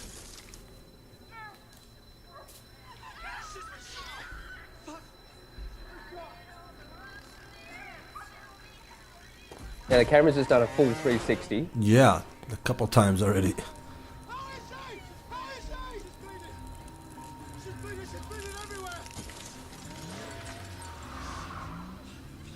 Oh.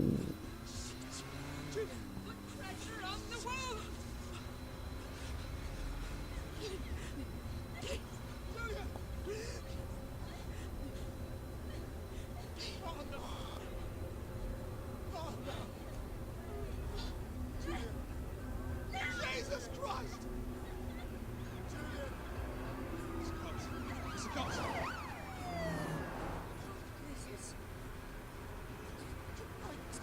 Are they coming back? What's happening? Are they coming back? I don't know. Just go faster. Huh? Can't you pull off the road? All right, slow down. I can't outrun them. I can't outrun them. I gotta stop. I gotta stop. Get your passports out.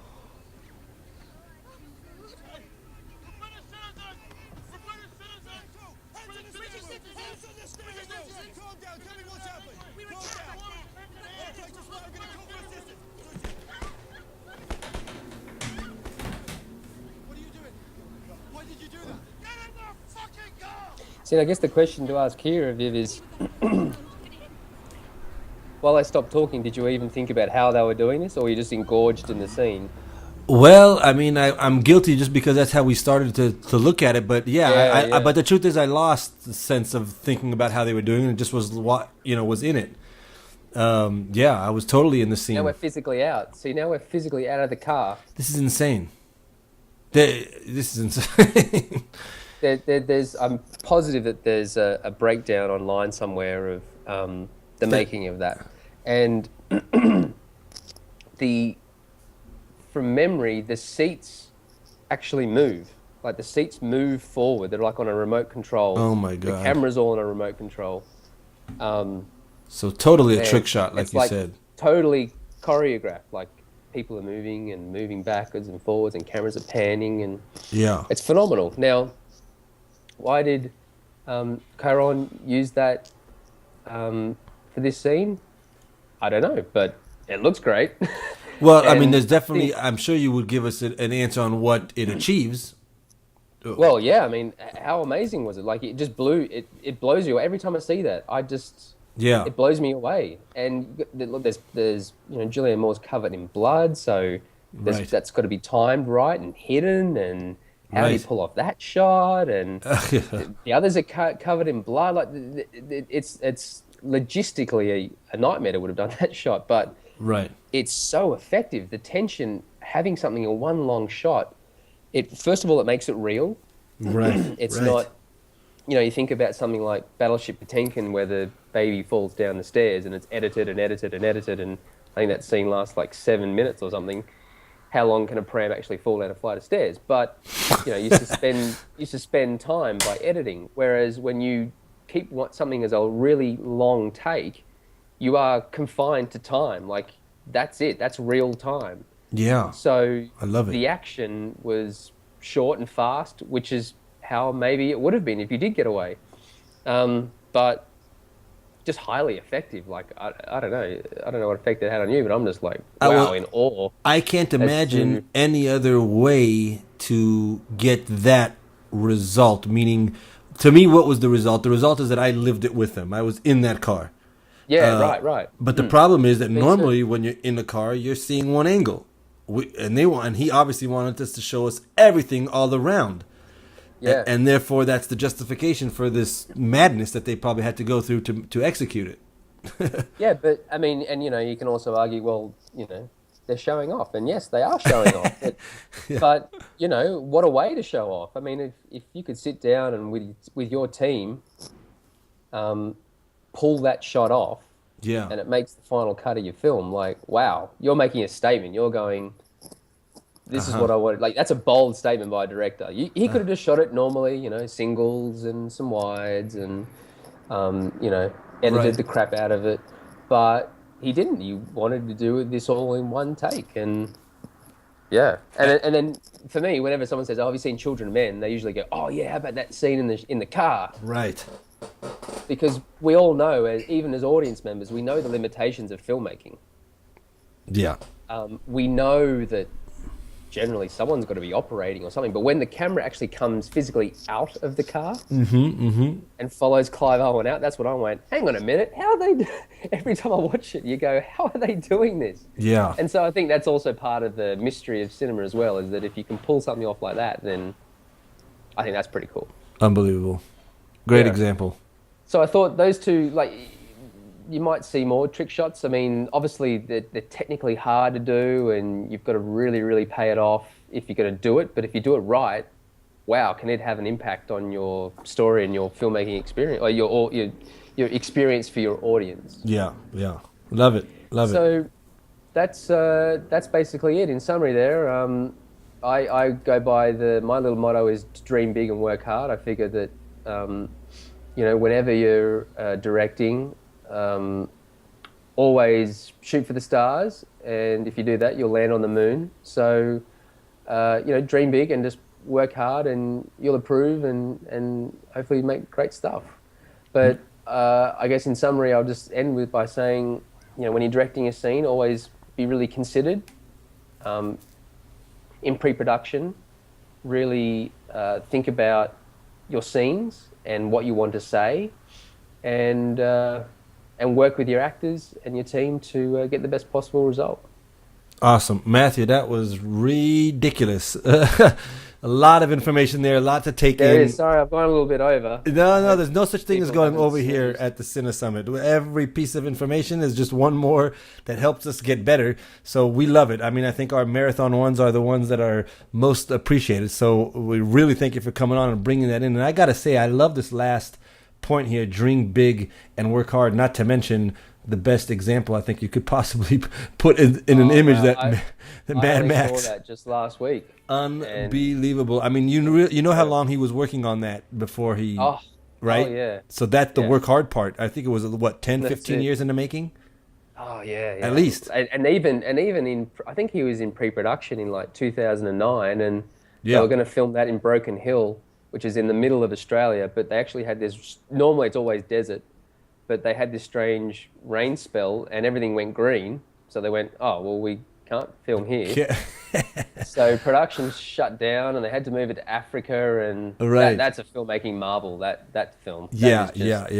But it goes exactly with your point. Dream big and work hard. I mean, nobody dreams bigger than George Miller. That's it. Exactly. And hard work, I mean, for crying out loud, it's a lot of work, and a lot of it is, like we said, in that pre-production. But everything that you brought to us was just unbelievable as far as breaking it down on some of the elements that we have to think about, and making sure that it develops the story that we're trying to take. Yeah. So just remember, wherever you put the camera, wherever you move the camera, it's going to have some sort of meaning. Whether and audience members may not have the exact same response to you, but just, I guess, stick to your guns and Right. present the best possible story that you want to present.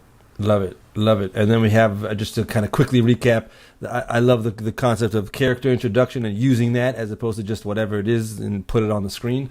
That's unbelievable. And the blocking with that example that you gave us, you know, I mean, that just says so much in there. And then, of course, if you want to do the crazy trick shots, why not? Go for it, yeah. Yeah, make a statement. All right, Matthew, we'll let you go. I mean, this was really incredible, and I know everybody's going to get a ton out of it. So thank you for coming on and giving us the time. And maybe on the next Cine Summit, Directors One, we'll have you on again. Who knows? Beautiful. Oh, thank you so much. It was a pleasure. Okay, Matthew, take care. Thanks, Vivian.